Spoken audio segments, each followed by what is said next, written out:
फरमाया मन सतरा मुस्लिमन और तुम कष्टे मुसलमान का गुनाह बांधी पर्दा वाचौला सतरा अल्लाह यौमल क़ियामा क़ियामत पर अल्लाह पाक दी गुनाह अल्लाह पाक पर्दा आचा अल्लाह पाक दी क़ियामत दी मुरदी दी बेपर्दगी ना शर्मिंदगी अल्लाह पाक इबादत अगर देर सख्त दा देर तक अच्छे बेपर्दश में लाहौर फरीदी फैसलाबाद तबलाशी कराची तबलाशी मुल्ताबाद तबलाशी यो तरीका के इंसान के खल्क ने खुलना उबासी तो क़ियामत मौला फरमाए कि ताके रोई रसवाई और शर्मिंदगी क़ियामत मौला अगर हम ये रहेंगे कचेरे अगर नहीं रहेंगे मुसलमान का गुनाह बांधी पर्दा बाचा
دې حقونو په ضایع کولو د وجې نه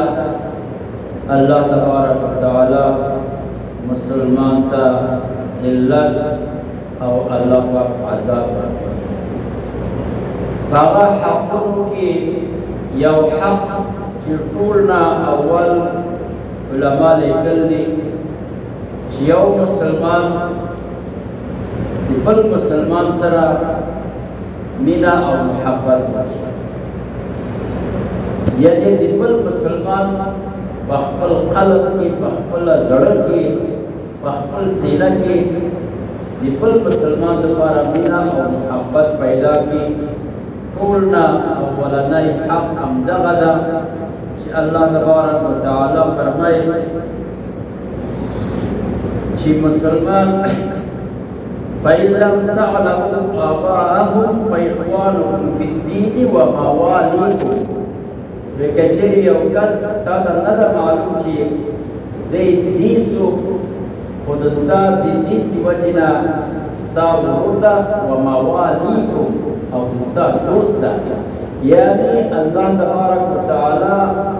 یو مسلمان د بل مسلمان دپاره ورور هم ورته ویل دي او دوست هم ورته ویل دي. د دې ورور ویل او دوست ویل مقصد څه دی چې الله پاک ویلي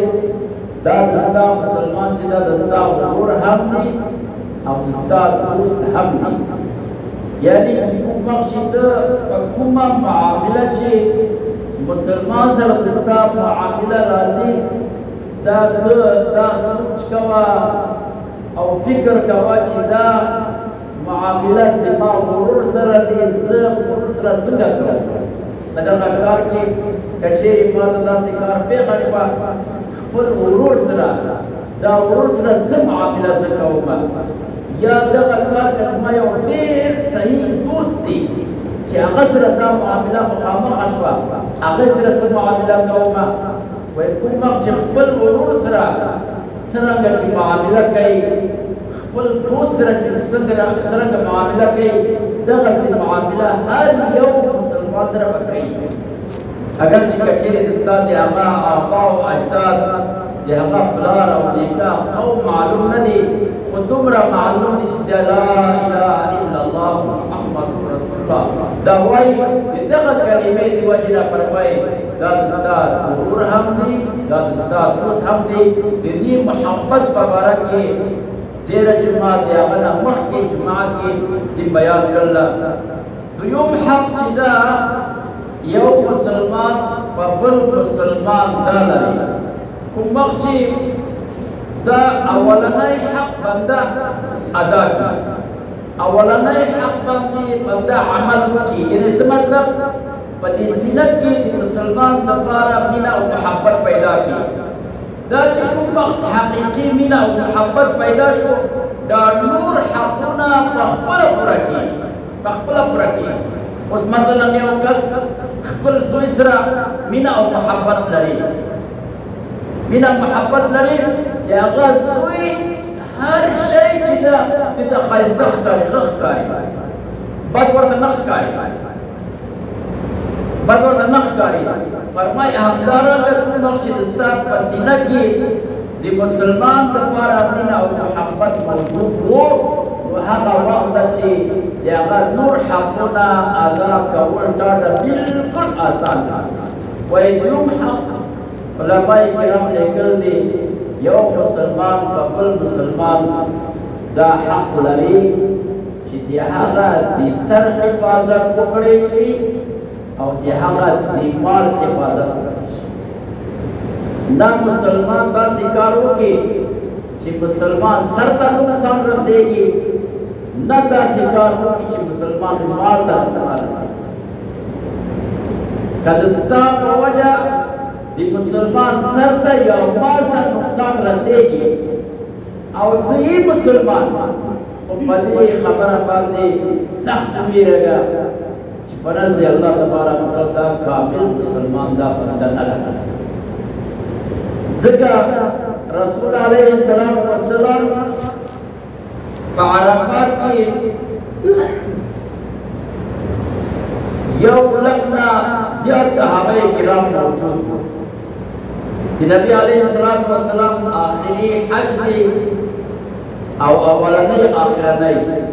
نبی علیه السلام په عمر مبارک کې یو حج ادا فرمایلی دا اولنی او دا آخرنی او څه د پاسه یو لک صحابه کرام په میدان عرفات کې ولاړ دي نبی علیه السلام صحابه کرام ته خطبه ارشاد فرمایي ټول صحابه کرام چې کوم وخت کې خطبه نبی علیه السلام هغوی نه پوښتنه وکړله چې دا نن کوم ورځ ده دا مقام کوم ځای ده دا کوم میاشت ده دا یو ظاهر معلومه خبره ده چې دا عرفات ده دا جمعه ورځ ده دا میاشت حج ده اشهر الحرم ده حرمت والا میاشت ده یو ظاهره خبره باندې نبی علیه السلام پوښتنه کوي چې دا کوم ورځ ده دا کوم مقام ده دا کوم ښار ده دا کوم میاشت ده صحابه کرام ځان سره سوچ کېدای شي د دې میاشت د دې ځای د دې ورځ نوم بدل شوی کېدای شي صحابه کرام عرض کو یا رسول الله الله ورسوله اعلم الله ته ډېر معلوم دي او رسول الله ته ډېر معلوم نبی علیه السلام فرمایي چې دا نن عرفات ورځ ده صحابه کرام عرفات ورځ ده وایي نن جمعه ورځ ده ویا جمعه ده دا مقام عرفات نه ده وایي ها مقام عرفات ده دا مکة المکرمه نه ده وایي مکة المکرمه ده دا میاشت ده ذوالحج او د حرمت والا میاشت نه ده صحابه کرام وایي هو ده نبی علیہ السلام خطبہ ارشاد فرمایا الا ان دماءکم واموالکم كحرمة يومكم هذا في بلدكم هذا في شهركم هذا دا نبی علیہ السلام دا الفاظ ارشاد فرمایا وی واورئ او خبردار شئ لکه څنګه چې دا میاشت حرمت والا میاشت ده دا عرفات مقدس ورځ ده دا جمعه ورځ ده مبارک ورځ ده دا یوم عرفات لوی ورځ ده فرمایي چې الله تبارک وتعالى ان الله حرم علیکم دماءکم واموالکم پتاسو باندې د مسلمان مال حرام دی دی هغه وینه پتاسو باندې حرام ده كحرمة يومكم هذا لكن نظرت فنزل الله پاک دا میاش دا وراز دا مقام چې دا الله تبارک وتعالى دا حرمت والا دي همدارنګه د مسلمان مال او سر فرض الله پاک حرمت والا ده اذا نقول راځي لا ترجعوا بعد كفارا يضرب بعضكم الى قبعه وخبردار شي چې ما نه وروسته کافران جوړ نه شي چې لګي یو بل سر وکړي لا ترجعوا بعد کفار یعنی په دې الفاظو کې نبی علیه السلام خپل لوی مقصد بیان کړل چې مسلمان تر هغه وخت پورې کامل مؤمن او مسلمان کېدای نه شي چې د هغې د وجې نه د مسلمان سر په امن کې نه او د مسلمان مال په امن کې نه کوم وخت چې بل مسلمان ستا د خپل د سر نه بېغمه بل مسلمان ستا د مسلمان د خپل د مال نه بېغمه خو په نزد د الله تبارک وتعالی دا مسلمان دی یعنې څه مطلب هېڅکله یو مسلمان بل مسلمان سر ته نقصان نه رسوي د هغه روح ته نقصان نه رسوي د هغه جان ته نقصان نه رسوي یعنې داسې کار نه کوي چې هغه مسلمان د خپل د سر له لاسه ورکړي ولې چې هغه د کلمې د وجې نه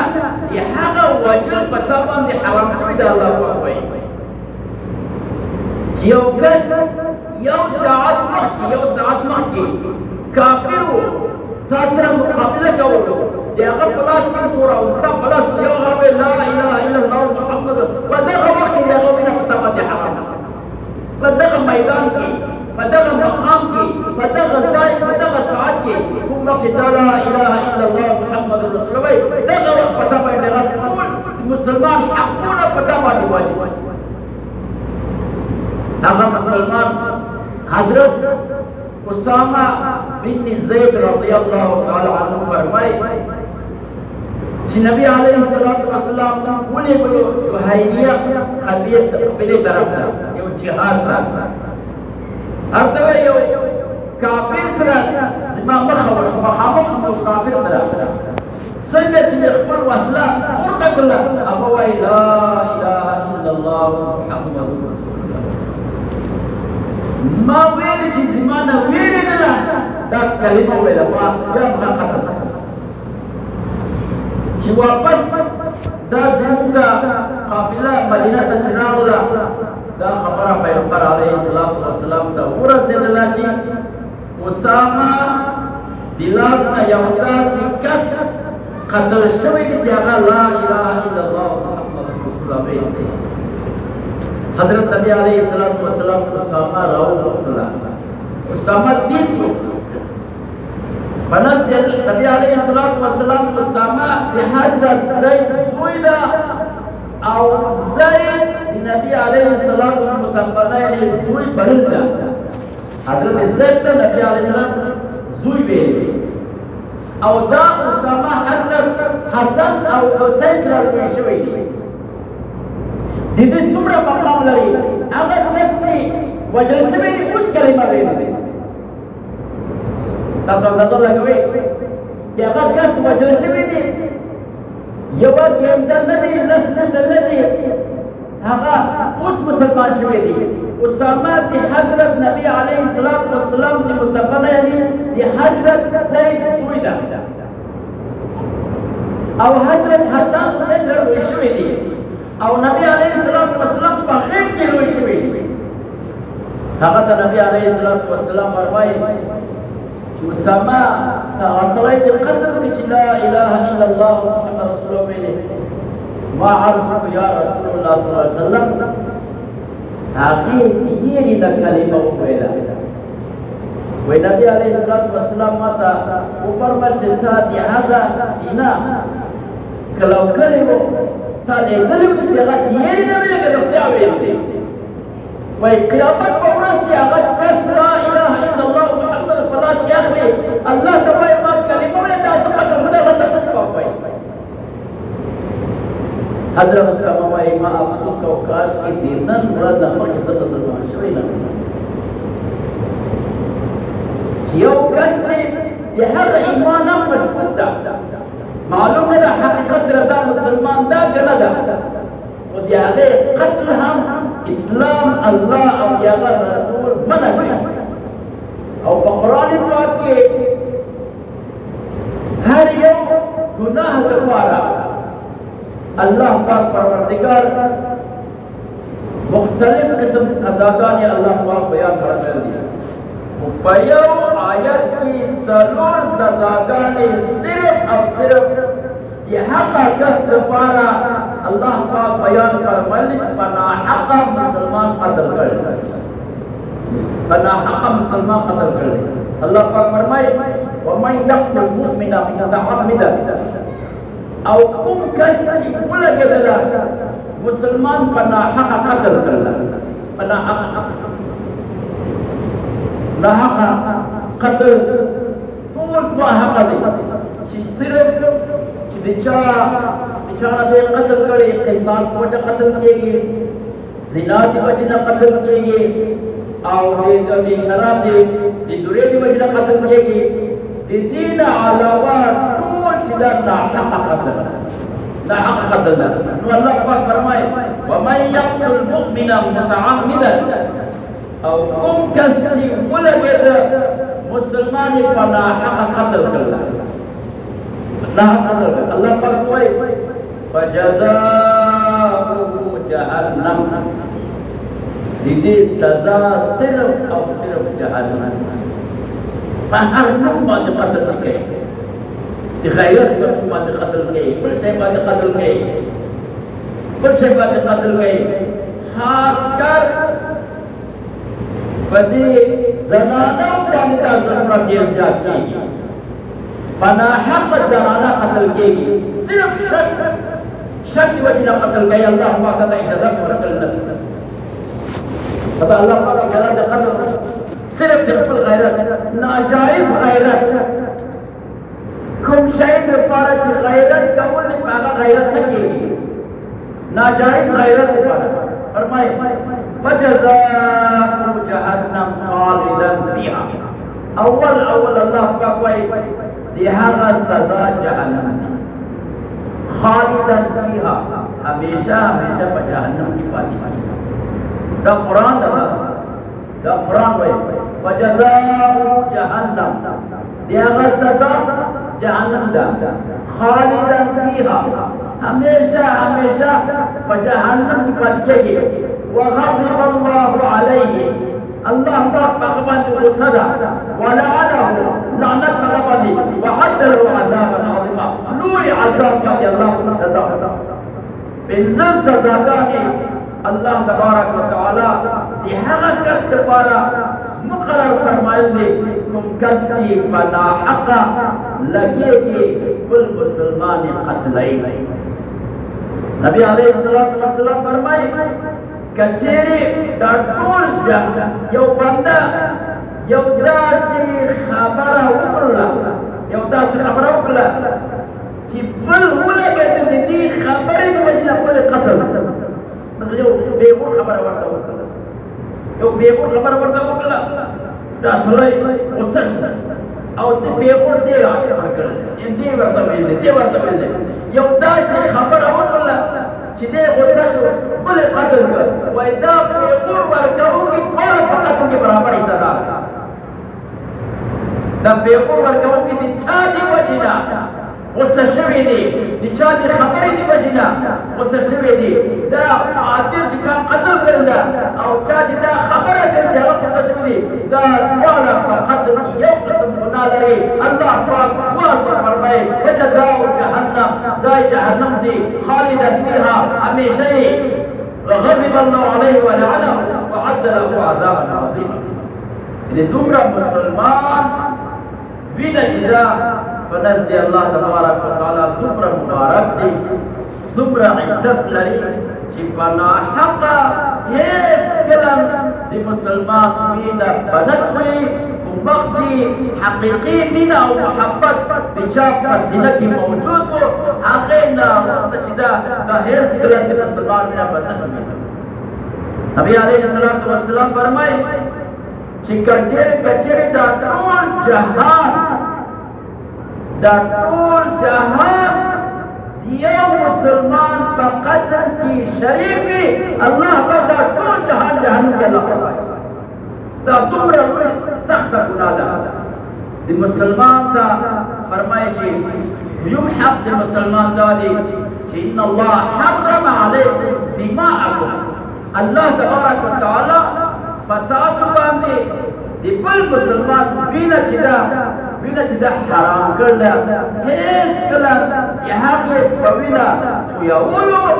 या मशवरा वर्गवलो या मदद करो हेस कला सदा हुई कि अल्लाह तबारक व तआला आजाब ना ये बच के दे नशी दूर आजाब की शरीक है सुमरा चिदा ना हक कत्लुना किएगी ना हक कत्लुना बखवा जमाना चिकुम दे बखवा आसमान चिल्ला पूरी दिला खलक अस्किन वाली जरा चरता ना हक कत्ल दस खलक दाखल Allah waqar ghadab kum qaum ashkuci akapana hakatuna akapaniki farmai awal dari ci inna Allah harrama alaykum dima'akum tuyum tadi ci yaum musliman laka sanka ci di musliman bina muhtaram da bina izzat lari hamdaran ka di musliman mal ham di izzat lari panasti Allah tabarak दासी अमल वो नकी कि मुसलमान माल ना नुकसान रसे इस गलत दासी कार नकी یو مسلمان ولګي د هغه د وجینا د بل مسلمان مال ته نقصان رسي. الله نبی علیه الصلاۃ والسلام فرمایي لا يحل مال امرئ الا بطيب نفسه. وای یو مسلمان ته د بل مسلمان مال هیڅ کله حلالې نشي، هیڅ کله حلالې نشي تر هغه وخت پورې چې دا مسلمان د خپل د زړه خوشحالي بخلي او ورکړي. یا ایها الذین آمنوا لا تعقلوا اموالکم بینکم بالباطل. اے مسلمان یو بل مال په باطل سره مه خوري، په ناحقه باندې مه خوري، په چل ول باندې یو بل مال لاندې نه کړي. نبی علیه الصلاۃ والسلام فرمایي چې یو مسلمان ولګېد د بل مسلمان مال غصب نو الله پاک ورګار دغه مال دی چې الله پاک جهنم ته ورګي. صحابه عرض یا رسول الله وان كان شيئا قليلا کچری دا چې هغه نه اخیسته دي لږ شي. نبی علیه الصلاۃ والسلام فرمایي کچری دیونی او څنګه هم وي هغه په ناروا او ناجایز د غیر د مختلنا هغه نه استعمال ځکه چې الله تبارک وتعالى قیامت په ورځ د هر شی د معاف کولو الله پاک وعده فرمایلی. داسې نه چې معاف کوي خو د الله پاک وعده ده، د الله پاک مرضي ده، هغه بادشاه ده، هغه مالک ده، هغه بخلی شي، بخشش کولی شي او عذاب ورکولی شي، هغه مالک او بادشاه ده. لیکن د مال په حق الله پاک وایي تر هغه وخته پورې زه نه معاف کوم چې مالک د مال معاف کړی نه وي. مالک د مال چا چې مال اخیستی، چا مال اخیستی، هغه مالک د مال شي معاف کړله بیا دا معاف کېږي ځکه چې د بل چا مال چې لاندې کړي غصب کړي هغه حرام دي. هغه حرام دی وجه ده چې ستا په وجود کې کومه قوت او طاقت پیدا کېږي د هغه ته عبادت کوي او دا د حرامو په طاقت سره چې د عبادت کوي دا عبادت په نزد د الله پاک نه قبلېږي. حرام شی دی، حرام شی چې دا داخل بیا خلک په راپورته کوي استاده دا حکومت په ډېر ظلم کوي، د بشري ډېر لږې کچېرې دا ډنډه واچوه په نافرد ډول سیستم ده. بلکل حرام دی، بلکل حرام ناروا دي. دا هم حرام ناروا دي. یو لیمین سره ساز پاس کوي هغه ته میاشت پیسې ورکوي او ته پکې بجلي مفته کې چلاندلې دا هم په نظر هغه حرام استعمالوي او بیا ملزم کوي. یو شی چې حرام وي ستا په سوچ سره هغه نه حلالېږي. وایي یاره دومره ټیکسونه واچوي، دومره دا شی کوي، دومره دا شی کوي، دومره دا شی کوي، دا خو ماته حلال نه که نه. نو ته په خپله ځان ته یو شی حراموي، یو شی په ته په خپله ځان حراموي، په خپله بل څه څه حاجت دی بیا په خپله څه لپاره کوي. حرام دی حرام. حضرت عبدالله ابن مبارک دمشق کې و شان یو قلم شام یو هغه زمانه کې دا لیکل کېده. تاسو به لیدلې دغه قلم د لرګي قلم و داسې قلم هغه ځای به لیکته کول لیکل. یو کس ته امانت اخیستې او خپل کار کوله. د کوم وخت چې د شام نه واپس راتله هغه قلم خپله ټېله کې خپل بکسه کې واچوله. خپل وطن بغداد عراق چې راغله چې خلاص کړله هغه قلم پکې موجود. صاحب قلم هغه د خدای ټلیفون په ټلیفون په دا قلم راولې بخښش کوه. زموږ چرونه دا زموږ موږ خورو هلکه هغه بخښش کوه. ها په سیاست کې ورته وایي بخښش کوه.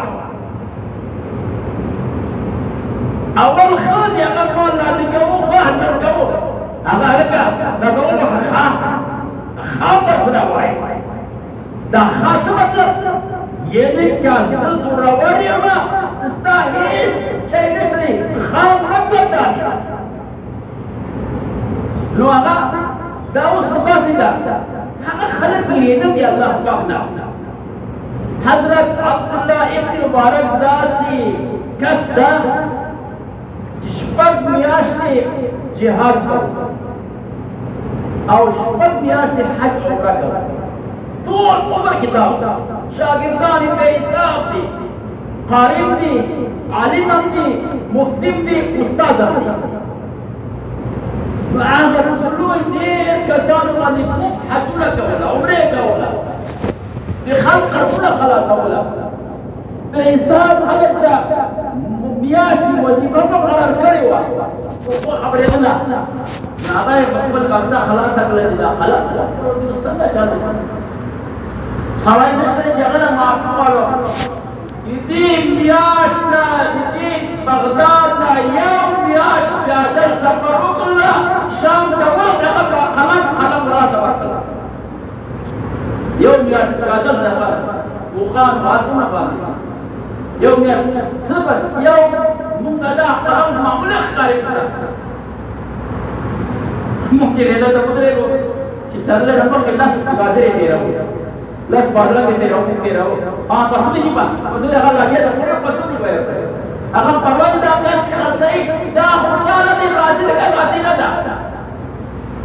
दा खर्चा राजी लगा अगर बेचारा वो ऐसे वो एक सुपर सुकान फरमान इधर सुकान बच के इधर नहीं बचना बात हाँ खास है कोई बात नहीं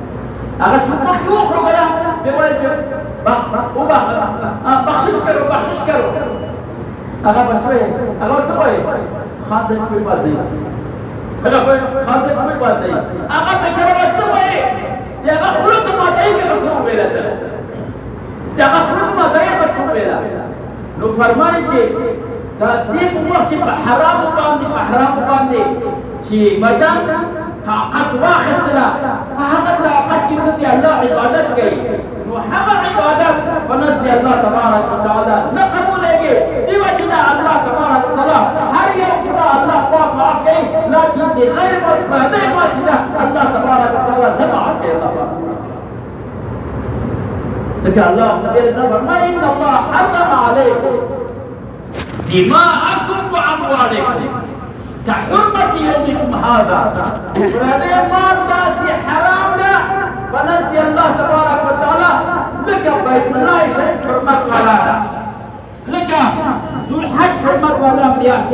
لك عرفات يوم الجمعة عرفات وفي عرفات لا حرمة ولا دي هم دارا لك ونزل الله تبارك وتعالى ولدي مال داسي قدر وحرمة له هيس كلام فرمائے دی کل مسلمان مال دا نقصان بنا رسي نقصان دي عمل لكي جستا دي عمل دي وجنا كل مسلمان دا نقصان رسي یو مسلمان با یو جائے کی ناس دی یو جائے ناس دی کپڑے خرڅائی خپل بچو ته روزگار برابر کړل دي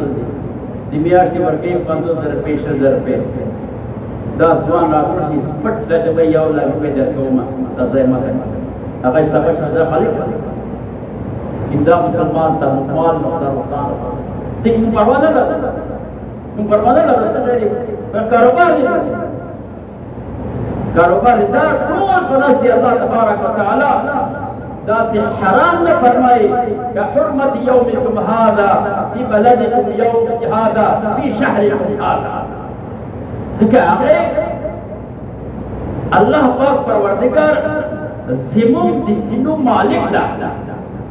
هر راز چې زموږ په سینه کې دا الله تبارک وتعالى ته معلوم ده چې دا عمل ما په څه وجه وکړل ما دا عمل ما په څه وجه وکړل فرمایي دویمه درېیمه د مسلمان حق دا دی چې هغه مسلمان ته د هغه د مال حفاظت وکړی شي د هغه د سر حفاظت ويسلم حق امام غزالي رحمة الله عليه قال لي شي مسلمان په غم او ښادۍ کې خپل ځان شریک وګڼي. مسلمان چې کوم وخت چې ستا مدد ته حاجت لرله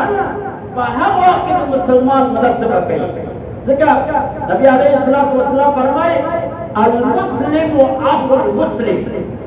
یو مسلمان د بل مسلمان ورور ده. لا یظلمه، مسلمان د خپل مسلمان باندې ظلم نه کوي. ولا یسلمه، هغه ته بېیارو او مددګار بې مدد هم نه پرېږدي. که یو مسلمان باندې ظلم کېږي، مثال په طور باندې دې هلک باندې ظلم کېږي، دې هلک باندې بیا خدا نه خفه کېږي. ته قدرت لري، طاقت لري، وسه لري چې هغه ظلم کوونکي لاس ونیسي. دغه وخت چې د هغه لاس نه نیسي، په دغه ظلم کې ته شریک یې. ته به خاندې، هغه لاس په دې سپېده برکې ته به ساتي کې وخاندې. ته خاندې، دا الله پاکه دی، قهر او غضب د الله پورې تاوان کړي. مونږ ډېر عادتونه داسې ده، ډېر عادتونه مونږ داسې ده چې بل باندې وار کېږي او بل سر ټیټ کړي او په خپله خاندي. په دې باندې خوشحاله کېږي، په دې نه خفه کېږي، په دې باندې نه خفه کېږي. مسلمان کوم وخت ستا لا یظلمه، نه په هغه باندې ظلم کوي، ولا یسلمه، نه هغه بې مدده پرېږدي. که ته مدد کولی شي، بیا فرمایي ومن كان في حاجة أخيه كان الله في حاجته. وایي که چېرې ته غواړې چې الله پاک زما حاجتونه او ضرورتونه پوره کړي، ته د مسلمان حاجت او ضرورت پوره کړي. الله پاک ستا حاجت او ضرورت الله پاک پوره کوي. الله پاک ستا حاجت او ضرورت الله پاک پوره کوي چې ته د مسلمان حاجت او ضرورت پوره کولی شي. دا حقونه د الله پاک او رسول مونږ بیان فرمایل دي. دا حقونه چې دا د هغه وخت ده چې یو مسلمان فرمایي چې ټول نه لوی حج او لوی عمره چې ده هغه مسلمان مدد کولی چې بې حاله دي، پریشان حاله دي، سبا او ماښام نه لري، سبا او ماښام نه لري. وایي دغه وخت په تا باندې هېڅ عمره نشته دي، دغه وخت په تا باندې هغه مسلمان حاجت پوره کول دي. ځکه فرمایي ومن كان والله في حاجة أخيه ما كان العبد في حاجة أخيه المسلم. الله پاک پروردگار هغه وخت پورې د مسلمان مدد کوي، مدد کوي، مدد کوي، دا مسلمان دی بل مسلمان مدد کوي، بل مسلمان مدد کوي. بیا فرمایي ومن ستر مسلما ستره الله يوم القيامة. وایي چې کوم بنده چې د مسلمان په ګناه باندې پرده واچوله، كل بني آدم خطاء، هر یو بني آدم خطاکار او ګناهګار، هر یو بني آدم خطاکار او ګناهګار، معصوم عن الګناه نه پاک د انبیاء علیه الصلاة والسلام نه سوا بل کس نشته دی چې هغه دا دعوه وکړي چې ما نه ګناه نه کېږي، ګناه شوی دی. خو الله پاک پروردګار په ګناه باندې پرده اچولې ده. بیا فرمایي ومن ستر مسلما، او که چېرې یو مسلمان بیچاره ګناه تا ته ښکاره شوه، ظاهره شوه، نو څه کوي؟ ته چرچه کوي جومات کې، خبر شوې پته نشته هغه خبره حقیقت لري که نه لري. دې چې خبر شي دې ته کوي، بیا هغه بل ته کوي، هغه بل ته کوي. نو الله پاک فرمایي ان جاءكم فاسق بنبأ فتبينوا. که چېرې یو فاسق تاسې یو خبره کوي چې فلانکی داسې وکړله، ته بل ته مه وایه چې فلانکی داسې، ته تحقیق او واقعي داسې دی کړی. بیا فرمایي کفا بالمرء کذبا أن يقول بكل ما سمع ودي مسلمان دروغجن کېدلو دپاره دا کافي ده څه چې اوري بل ته وایي دا لوی دروغجن ده که رښتیا هم وایي ده د الله پاک دروغجن ویل دي چې څه اورېدل د مخکې به هم کړل فرمایي ومن ستر مسلما او کوم کس چې د مسلمان په ګناه باندې پرده واچوله ستره الله یوم القیامه